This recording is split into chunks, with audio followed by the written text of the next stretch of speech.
بسم اللہ الرحمن الرحیم ومن یعظم شعائر اللہ فإنها من تقوی القلوب۔ جو اللہ کی نشانیوں کی تعظیم کرتے ہیں انہی کا دل تقوی کے لیے آمادہ ہے۔ ایک مرتبہ پھر عالمی شیطانی سیاست مداروں نے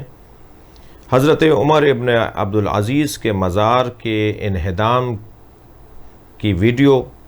اور اس سے متعلق خبروں کو ان ایام میں عام کیا ہے۔ یہ واقعہ جنوری میں پیش آیا۔ داعشی تکفیری خوارج نے مزار کو منہدم کیا اور انہی کی ایک پروپیگنڈا تنظیم جس کا نام وائٹ ہیلمٹس ہے، جس نے پہلے بھی جعلی کیمیکل حملوں کی ویڈیوز بنا کر عام کی تھیں اور مسلمانوں کے درمیان انتشار کو پھیلایا تھا۔ ان کے پیچھے یہودی لابی ہے، ان کے پیچھے صہیونی طاقت ہے، ان کے پیچھے اسرائیلی طاقت ہے، اور وہ اسرائیلی طاقت کیونکہ شام کی حکومت ان کے لیے ایک رکاوٹ ہے، ان کے لیے ایک سد راہ ہے، انہیں وہ ہٹانا چاہتے ہیں، اور سد راہ اگر ہٹ جائے گی تو پھر پوری دنیا میں داعشی تکفیریوں کا راج ہوگا، اور جو ان کے رستہ روکے ہوئے ہیں ان کے خلاف ان کی جنگ ہے۔ عراق میں داعشیوں نے کیا کیا،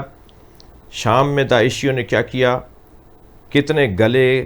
کاٹے، کیسے ذبح کیا، اس کی ویڈیوز سب کے سامنے موجود ہیں۔ یہاں پر اس واقعے کو جو جنوری میں پیش آیا تھا ان ایام میں عام کرنے کا مقصد یہ ہے کہ جنت البقیع کی جو منہدم ہونے کی تاریخ ہے، انہدام جنت البقیع کی جو تاریخ ہے وہ ہے 8 شوال، اور پوری دنیا کا سنی شیعہ مل کر آل سعود کے اس مذموم اور تاریک حربے کے خلاف آواز اٹھاتا ہے، تحریک خلافت کی بحالی کی بات کرتا ہے، اور ایسے ایام میں حضرت عمر ابن عبدالعزیز کے مزار کی بے حرمتی کو منظر عام پر لا کر یہ آپس میں انتشار پھیلانا اور یہ کہنا کہ یہ شیعوں نے کیا ہے۔ شیعوں کے بارے میں یہ کس پر واضح نہیں ہے کہ شیعہ کسی کی قبر اور کسی کی لاش کو مسلح کرنا شرعاً حرام جانتے ہیں، اور آج تک تاریخ تشیع میں حتیٰ یزید جیسے لعنتی شخص کی قبر بھی جو اس سے منسوب ہے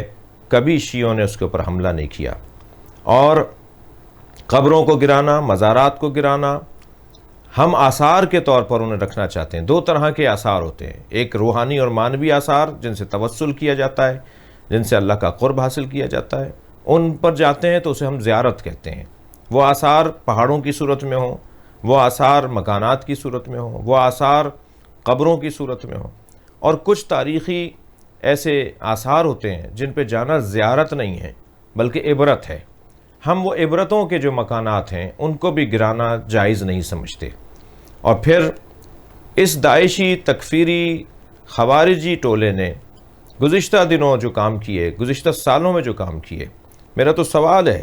کہ جب حضرت حجر ابن عدی کے قبر اطہر کو کھولا گیا، ان کے جنازے کو نکالا گیا جو پھر بعد میں واپس آیا، حضرت خالد ابن ولید کے مزار کو گرایا گیا، جناب زینب کے مزار پر حملہ ہوا، سکینہ بنت الحسین کے مزار پر حملہ ہوا، سلمان فارسی کے مزار پہ حملہ ہوا، حضرت بلال حبشی کے مزار پہ حملہ ہوا، حضرت اویس قرنی کے مزار پہ حملہ ہوا۔ یہ مزارات پہ حملہ شیعوں نے کیا تھا۔ ان سارے مزارات پہ جو چند سال پہلے حملے ہوئے شام اور عراق میں، وہ سب داعشیوں نے کیے۔ گلے کس نے ذبح کیے، کس نے لوگوں کو تڑپا تڑپا کے مارا، کس نے لوگوں کو جلایا، یہ کس پر آیا نہیں ہے کہ کہاں خودکش دھماکے، اس پاکستان میں کتنے خودکش دھماکے ہوئے، آج تک کسی شیعہ نے جا کر اپنے آپ کو پھاڑا، اپنے آپ کو دھماکے کی صورت میں اڑایا کسی کو مارنے کے لیے؟ کوئی ایک تو واقعہ ملتا پاکستان کے اندر؟ ہاں، واقعات سینکڑوں کی تعداد میں ملیں تو وہ انہی لوگوں کے ملیں جو اسرائیلی ایجنٹ ہیں، جو صہیونی اعلی کار ہیں، جو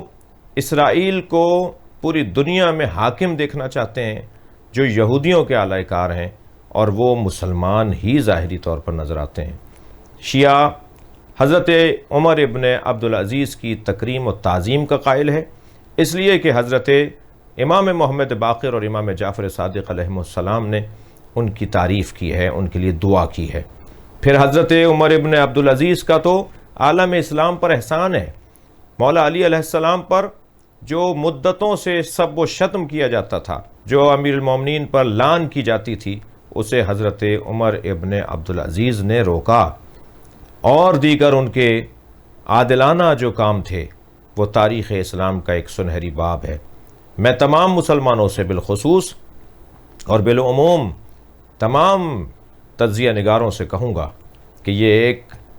انتشار اور افتراق پھیلانے کی سازش ہے۔ ہم مذمت کرتے ہیں حضرت عمر ابن عبدالعزیز رضی اللہ تعالی عنہ کے مزار پر حملے کی، اور ہم ان لوگوں کو برملا دیکھنا چاہتے ہیں جن لوگوں نے یہ سازش کی ہے، اور وہ برملا ہیں، اور انشاءاللہ وہ وقت دور نہیں ہے کہ جب ان کے پشت پر موجود، ان کی پشت پناہی کرنے والی طاقتیں سارے عالم